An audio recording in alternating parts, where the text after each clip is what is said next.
Hi everyone, আজকে যে বিষয়টা নিয়ে আলোচনা করব সেটি হচ্ছে, ধরুন আপনি যেখানে থাকেন আপনার আশেপাশে লোকজন আপনাকে শান্তিতে বাঁচতে দিচ্ছে না, আপনার সঙ্গে ঝগড়াঝাটি করছে, আপনাকে গালিগালাজ করছে, আপনাকে তেড়ে তেড়ে মারতে আসছে, হ্যাঁ, আপনার সঙ্গে খুব রুড ব্যবহার করছে, মস্তানি করছে।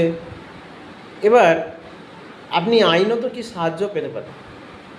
এক্ষেত্রে আপনি প্রথমেই কোনো উকিলবাবুর কাছে যাবেন এবং সেখানে গিয়ে তাকে বলবেন, এবং এসডিএম কোর্টে একটা মামলা করা যায়, সেটা হচ্ছে 107, 107-এর একটা মামলা করা যায়। আপনি সেই ব্যক্তির বিরুদ্ধে একটা 107-এর মামলা করে দেবেন।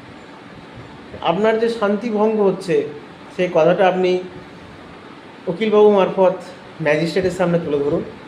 আপনার সমস্যা খুব অল্প সময়ের মধ্যেই মিটে যাবে।